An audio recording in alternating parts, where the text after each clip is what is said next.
the Middle East. A senior Israeli official says it's too early to say if Hezbollah leader Hassan Nasrallah was killed in the strike on the group's central headquarters. CNN's Jomana Karacha is joining us live from Beirut right now. Jomana, what do we know about that strike and the ongoing Israeli attacks on Beirut?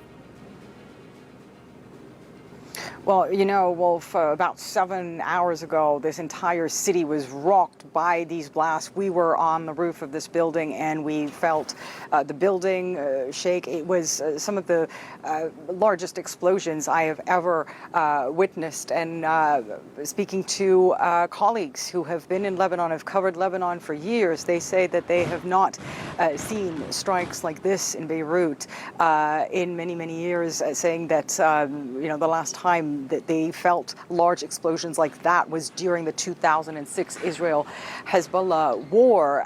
What we do know from an Israeli senior official telling our colleague Jeremy Diamond was that the target of that strike was Hassan Nasrallah, the leader of Hezbollah. Now, the Israeli military has not officially said that he was the target of that strike in Beirut's southern suburbs, where Hezbollah is known to have a presence there. They have said that they targeted with precise strikes, as they described it, the main headquarters of Hezbollah. And we've heard from the Israeli military saying that it is going to take time for them to reach that post-strike assessment. But you know, here we have not heard yet from Hezbollah, no official statements, no comment. Our colleagues have been trying to reach out to their Hezbollah sources, but nothing yet. Very unclear at this moment whether Hassan Nasrallah was indeed in that building, whether what his fate is right now. What we do know from Lebanese authorities is that 6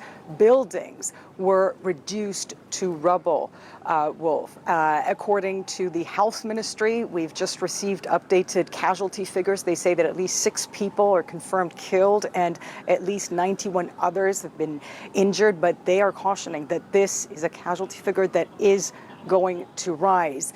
If you look at the images of the aftermath, looking at the crater, according to analysis of that crater and the blast that took place, it is believed that 2,000-pound bombs were used in these strikes. So, you know, we're talking about one of the most densely populated areas in this entire country. So the death toll is almost certainly going to rise in the coming hours. And since then, we have heard from the Israeli military issuing about just under 2 hours ago, issuing evacuation orders through a post on tweet by the IDF's Arabic language spokesman, telling residents around 3 buildings in the southern suburbs of Beirut, telling them to evacuate these areas in a 500-meter radius around these buildings, saying that the Israeli military is going to be striking those buildings, that they are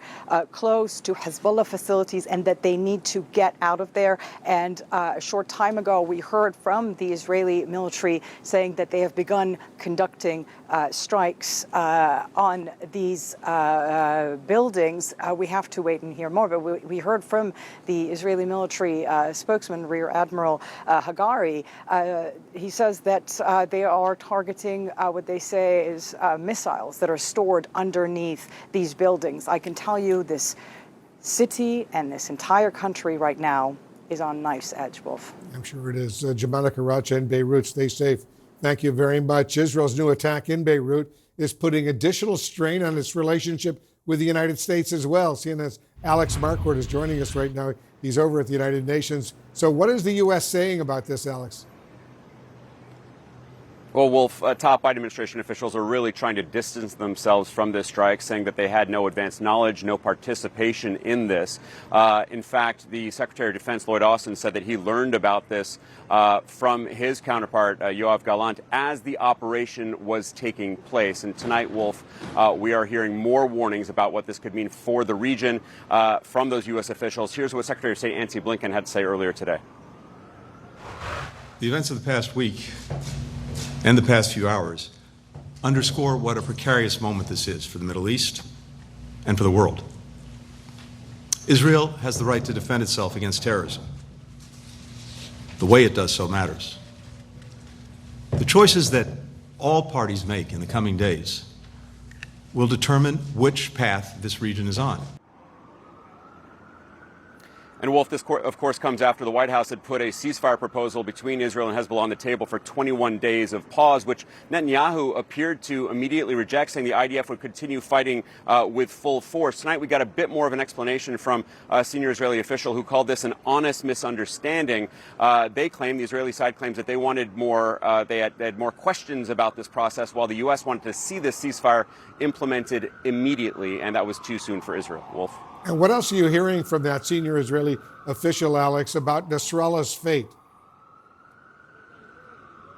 Well, there are still a lot of questions, and they're still trying to figure out what exactly happened. They said that it was a very tough call to decide to target Hassan Nasrallah. They were going after him and senior Hezbollah commanders. Now, if indeed Nasrallah is killed, this senior official said, that would mean that more than half of the Hezbollah leadership has been recently taken out by Israel and could represent a real pivot in this conflict because they say Nasrallah is irreplaceable. Now, highlighting the seriousness of this situation, we understand that Prime Minister Netanyahu is on his way back to Israel tonight. He's cutting his trip short. It is rare that he travels on Shabbat, but he does feel the need to get back to Israel. Wolf.